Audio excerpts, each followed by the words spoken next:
Om Shanti and good afternoon. My name is Pratibha and I'm from Cape Town, South Africa. And I've been here in ORC for the last 3 days on a very special retreat, silence retreat, which has been on the theme of renunciation with love. And we've been a group of about 65 participants from 18 countries that have come together for the silence retreat. And it has been a wonderful opportunity for us to really look within ourselves and really uncover deeper secrets and treasures within ourselves for our spiritual journey. And so with me, it gives me great pleasure to have a conversation today with 3 of the other participants. It's Leela from the Philippines, Gudrun from Germany, and Martha from Spain. So welcome, and I hope we have a wonderful opportunity to just have a conversation on our journey together. Yes, So I'd like to start off by if you could just share a little bit about what started you off on the path of Raja Yoga. What has been your story? What started me on the path of Raja Yoga was really a search for inner peace and meaning in life at a time when I really wanted to know where the direction of my life would be. And it just came very timely. I was in my 30s wanting to find out. I come from a Christian country. At that time, there was this option of also, wanting to be a nun. But I thought that before I decide that, let me try something different from what I got used to. And so I studied Raj Yoga, and after taking the course, I told myself, this is it. I want to be a Raj Yogi for the rest of my life. Gudrun, your story? Yes, so for me, I was really looking for truth. And I was praying to God a lot, and I find several things what I tried out. So I did tarot cards and hand reading and looking in some esoteric books and whatnot, and even went to India to an ashram, to a guru, to Babaji. And so, but then still I felt that was not, something is still missing, something is missing. So I prayed to God to show me the way. So then even before I went to this journey to India, someone came in my home, and because I had I planned to do something for people, and they can come in my home once a week on Thursday evening to speak about spiritual things. And so I met Raj Yogi in a bookshop, and so he came every Thursday evening, and I felt whatever he was telling, my heart was saying yes. And I thought, there's something strange with you. I was not like that before. And so then I took the course, and really I loved it so much. It changed my life completely. And Martha, your story? I was not looking for the truth. I was not looking for God. I was brought up as a Christian. And when I was quite young, I was 14 years old, my parents found about the center. That was the first center in Spain at that time. And I went with my parents to take the Raja Yoga course. So the 3 of us were attending this. And as soon as I listened to the first lesson, I thought, okay, this is something really resonates in me. Still, I continued going into the Christian school, and I finished my career in a Christian place. But inside, what I was practicing really was Raja Yoga. Okay, great. So it was through your family? It was through my parents, yes. So since that time, we created a meditation room at home. So that was something nice to have to spend some time there. Okay. So being Spain is quite a Christian country. I think it's Catholic and mainly practiced there. Before, perhaps at that time, it was Catholic mainly.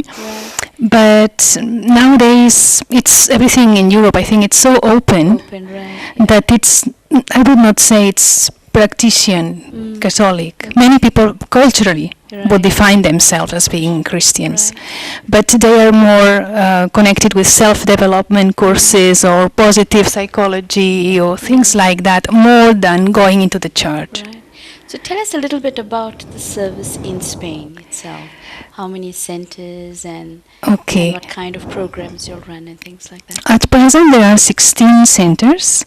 This includes Spain, including the islands, Canarian Islands and Balearic Islands. And in those centers, besides those centers, there are other places, big cities, where we give courses, but there is not a proper center established yet. And we do different kinds of programs for women, youth, sometimes children. And we've started for some years now service in prisons. Right. And this has become like something new, also for the government, that we've reached to another level of the society that we wouldn't reach before. And one new thing in that is that for the first time we've done retreats in the prison. Wow. And that's been really wonderful, also for us, because to go there for 1 hour and come back, that's one thing, but to spend the whole weekend there, except the night time, where for security reasons we cannot be there, but otherwise early morning till night, being there for 2-3 days. Okay. And they prepare vegetarian meal for them, Right. and even the professional people serve the meals, they are part of it. Right. So it's been something really amazing for us. And I'm sure for the prisoners quite Of a course. new experience as well. And they are doing an evaluation to see the change in the personality. Wow. How tolerance increase, how they are more kind with each other. So, and also some newspapers have been interested in it. Okay, interesting. And Gudrun, Germany, tell us a Yes, little bit Germany. about the service in Germany. So we have around 18 centers in the main cities. Yes, the service is not so easy in a certain way because people are very skeptical, but still we offer all the general courses and stress management and anger management and those kind of things people like, and positive thinking. And what they also like is day seminars, because if they have a little bit more time, then they open up more. A lecture, yes, they come, then they go, but this day seminar, I felt they like it very much. For example, I like to offer a day for me, Right. and this is it's so you can feel it's a day for me. It's for me. That might be mothers or managers or whatever. So they enjoy this kind of seminars or workshops very much. Okay. And Leela, the Philippines? In the Philippines, we have 9 centers and 1 retreat center. Right. And right now, what we have launched as we turned 30 years this year is a mega project that's on peace advocacy. And it has been picking up because the peace advocacy focuses on pausing to experience peace. So Okay. it's like it's a project called in our dialect pause muna, peace muna, and it means peace, pause for a minute, pause, peace for a minute. Okay. So it's picking up so well that even in different parts of the Philippines there have been peace conferences, peace seminars conducted. We even held a free peace concert and a peace run in relation to that, and it picked up media coverage. So, and a peace fair, in the park. So everything that can creatively and spiritually steer people to realize, how peace starts from within and how peace starts with silence. This is what we're doing right now, especially in the Philippines. It's also quite war-torn. Christians and Muslims are, sometimes having this civil war going on, especially in the southern part of the Philippines. So it's very, very relevant to our country. Right, right. And, just on that note, I think when we look at the world today, we see that on one level, conflict is increasing. Sometimes poverty seems to be increasing as well. There's more uncertainty, economic crisis, all of that happening on one level. But on another level as well, we begin to see that more and more people are becoming more and more interested in spirituality. And in some ways, religion has been there, but people moved away from it and steered more towards materialism. But now there's an awakening, but for deeper spirituality. So what have you found that what we offer as the Brahma Kumaris and our teaching of Raja Yoga has been particularly relevant and important for the people in your country? The Philippines, what I found very relevant and meaningful, especially with this peace project that we have right now, is for them to realize that peace is within, it's not outside us. It's not that government is going to give you peace or I have to find peace outside. But if I start the peace within myself and realize it is within me, then I can share it to others and donate it to others. Because in this peace project, we ask them to donate minutes for peace several times during the day where they can pause for some prayer, some quiet reflection, and we tell them how the vibrations of our thoughts affect the world outside. So our good wishes for peace is what will create peace. Our peace within is what will create the peace in the world outside. And even in just that 1 minute pauses that we do with them, they do experience the peace that they haven't experienced for so long. And sometimes they would even say, I never realized with just a moment like this I can internally feel peace. I never spent that moment inside me to experience this deep peace. Yeah.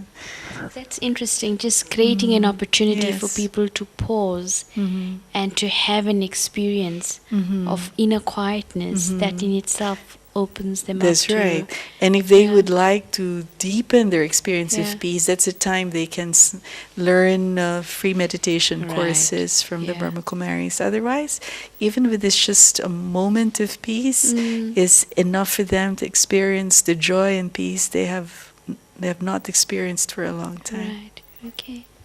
And Gudrun, for you in Germany, what have you found people really connect with in terms of Raja Yoga versus any other forms of yoga? Yeah, I feel people in Germany often feel very lonely because it's not a family system there. Everyone is single, and so that leads a lot to loneliness. And so it takes them a while to get trust what we are doing, but what they watch, they really are longing also deeply to belong to someone, to have a kind of family. And so this, I feel, even I had the same experience coming there, and this vibration of family so makes also my heart open. And this I feel from the people, this atmosphere of family, and also people are very honest. They have immediately a sense if something is the truth or something superficial. And so they like this atmosphere of truth and honesty and family.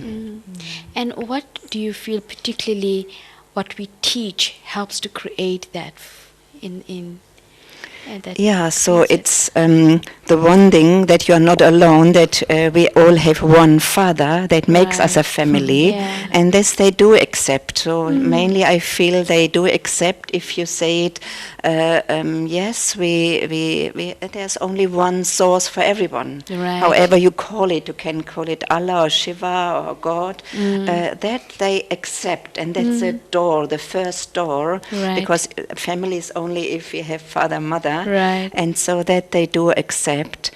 That's the main door, I feel. Yeah. And the next step is also to work on the character. Yeah. Because in your daily life, you have to deal with other people in your job or with your family, and working on your character, that helps them to make their life much more better and not so stressful. Sure. Coming from Africa, God is very readily accepted because it's still very religious. Yeah. I mean, people still have a particular faith and they still, adhere to it traditionally. But often you hear in Europe, if you use the word God, then people sort of step away. So I'm interested to hear that in Germany, you can sort of talk of God as the source, Yes. and that becomes the connecting point. Yeah. Yeah. It depends. So Yeah. it needs also a while. You really have to feel the pulse, Right. and you have to speak maybe at first at a higher power or a source or the light, and so. But you feel, they understand Yeah. what is meant by that, and then you can Fundamentally, speak that's about. the need. Hey? Yeah, yeah. Great.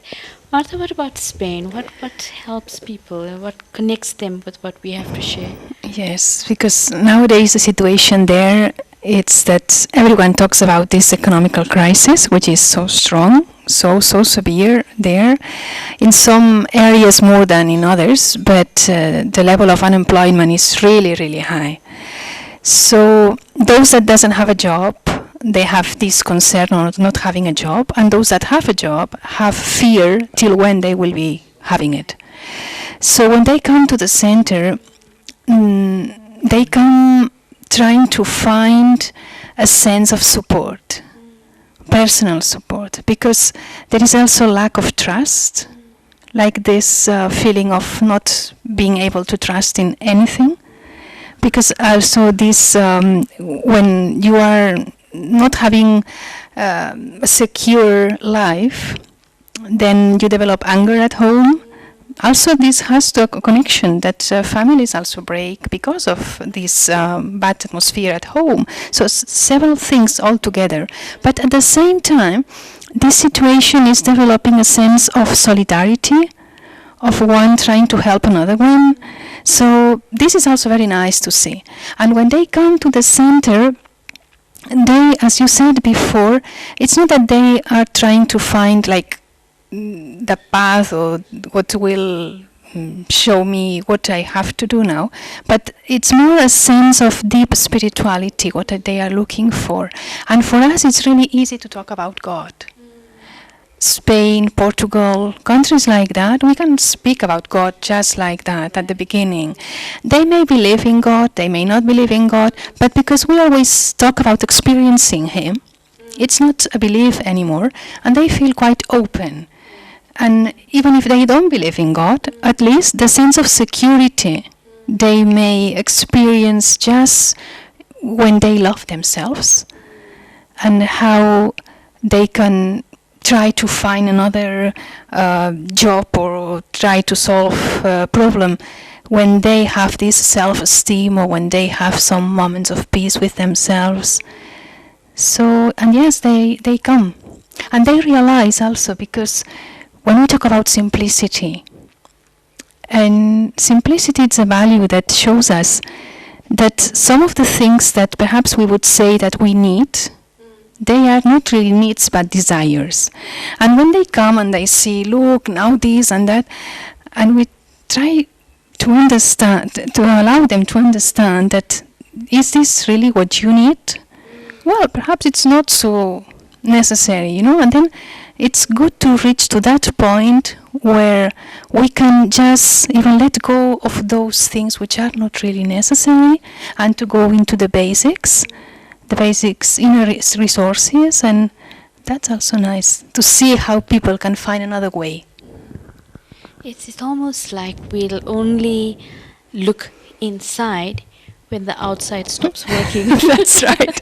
You can tell people that's not real, that's an illusion, Yeah. that's temporary, whatever. But only when the outside breaks, then we start looking inside. And so it's quite interesting because, it's almost like the opposite has happened for South Africa in a way, where things were not working, and so then there was an interest to find inner resources, because you knew that to survive in an uncertain environment takes inner power and strength. Then democracy came, and then there was this illusion that it's all going to be good now. And so it's almost like a cycle that happens, from one end to the other end. We've been on a wonderful 3-day silence retreat, and in some ways it really feels like it was an absolute gift to be in this space and to have this time to reflect and to be with people that are, I would call, peers on the spiritual journey, because I think we've all have been journeying for more than 20 years, and you have a particular pattern that you work through within yourself. And so with that sense of gratitude and fortune of what we have received here, it also feels like we have a responsibility to share a message of hope for people out there. And so I'd like you to just share what inspiration you took for yourself, and what is your message of hope for those who are listening to us and watching our conversation. Yes, I've enjoyed very, very much. And then on the other hand, I was thinking, do I have to come here to enjoy silence? And I see how through the years, silence is something I love so much that even in the middle of activities, as you were saying, how this creating these little spaces to experience peace, for example, just being silence, in contact with myself, in contact with God. And I take so much benefit of practicing this there. But yes, of course, having 3 days of nothing else than caring for the self, this creates an atmosphere which is really, really, really powerful. So what I would encourage everyone to do is, during the day, to create moments of silence. Just going inside, stopping whatever we are doing, just trying to experience this. And it's not so difficult. Sometimes in the middle of the action, one may think that it's like something I cannot do. But we don't have to do anything, that's the key. We just have to be during those moments. One question for you, and I think it's something that people can identify with, is that I can be quiet, but it's like the engine is still moving. Mm-hmm. The mind is still moving. And so did you find that having 3 days to slow down actually helped for the mind to really come to a point of stillness? It wasn't just immediately that you had nothing to do, so the mind became still as well. Actually, really, I practice this quite often. And for the last couple of years, I would say, I've been paying attention to the wider dimension of silence, seeing silence as a bridge for me to connect with God. And so I really love being in silence, and I was looking forward to it. Right. So yes, it's true, it's not only stopping talking. That's not, because I may not speak, but then my thinking keeps going and going. But if I know the benefits that the silence would give to me, then it's not only not opening the mouth, but it's something deeper. Right. Okay. Great. So I enjoyed this retreat very much. And for me, mainly it was to take time to reflect on myself, to allow God to touch me, to clean me out. That I liked most, to take this time. Yes, I do it also there, but the collective effort increases the energy. Right. And this was really a big, big gift. Even everyone was alone, but in the group. And I was very inspired through that also to do something similar there also. Might be people who do already Raja Yoga, but also people who are not doing, because sometimes we did this kind of silence retreat, and people love it very much also. So I would like to do something there also. And a particular message that you may have for people that you'd like to share? You never feel alone. You are not alone. You are guided, because that was my main experience also. In the silence, it's like an open space is coming, and you are guided. You have the right kind of thoughts in the right moment. And I feel there's a time now coming when we have to be very prepared to just stop a moment, like you was also saying, and allow this space open up, that you are guided. You will do the right thing if you have this moment of silence, this moment of allowing God guiding your life. That's very necessary, I feel. That's really beautiful, that looking at the practice of silence is creating space for God, for God to step in and guide the soul and do that magic. Yeah. Great. And I also believe that others also follow that. It's a subtle energy created, that if I do that, it's a kind of subtle energy created, and others also do the same. Yeah. I think one of the key, messages that we brought back from Madhuban has really been this thing of our responsibility in creating an atmosphere, because it's in the atmosphere that's created that experience, it allows for deeper experiences. So really looking at silence as a way of creating that atmosphere. Yeah, great. Yes. Leela? Yes, and so what is my message of hope for the viewers after taking so much benefit from this 3-day retreat of silence? I thought that in the world outside, people look for freedom, and so they fight for freedom, they fight for rights, and they demand for it, and as we know, they expect that they'd have to fight for it for people to give it to them. Yet, in silence, we realize that we are the ones who make ourselves free or slaves, right? So, if we realize what binds us to unfreedom and look within, whatever it is, it may be a weakness, an ego, false image of myself that I have to look into, then if I change that, because I have the power to change myself, I can be free without waiting for other people to give me freedom. So then with freedom comes the happiness and the easiness, with life, because I think many people are burdened, anxious, worried, stressed, and the reason that we are that is because we have held on to some things that we ourselves made ourselves unfree.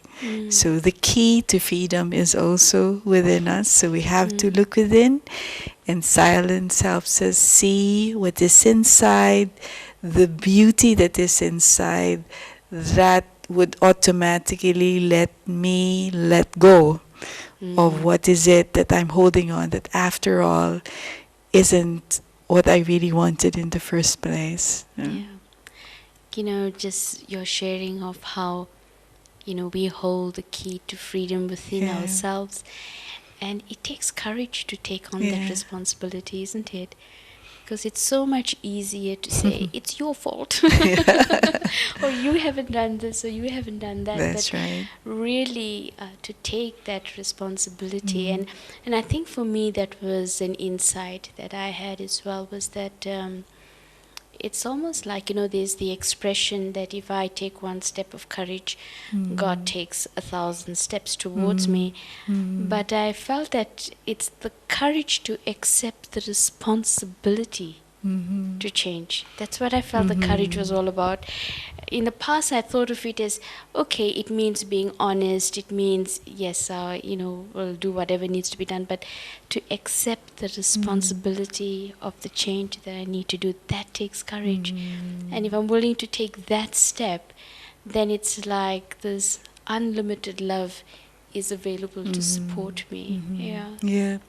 Sometimes responsibility is taken as a burden, isn't it? But if you realize that what is responsibility, it's just saying yes to what God reveals to me as really me. It's like, and what is that? I am peace. I am a beloved child of God. I just have to say yes to that. And when we say yes to that, a whole treasure of goodness opens up, and our responsibility is just to say, yes, I can see how beautiful I am within. Because sometimes we say no, or we wait for other people to do that for us, to give us our worth. It reminds me of a poem that Nelson Mandela had read in '94. And in this poem, I'm going to paraphrase because I can't remember the exact words, but it said, it's not our darkness that we fear, but we fear our light. That's right. And when we allow our light to shine, then we give others permission around us to also let their light shine. And I always get goosebumps when I remember That's that, because beautiful, yeah. it's so true that when the self is secure and I see my own value and own beauty, it's natural to see it in others, and I help others to see it in themselves as well. So it works in a wonderful, beautiful way. Okay, so thank you very much for sharing, and it was a wonderful conversation, and I'm sure our viewers will enjoy it as much as we did. So thank you very much. Om Thank Shanti. you, Om Shanti. Sister Pratibha.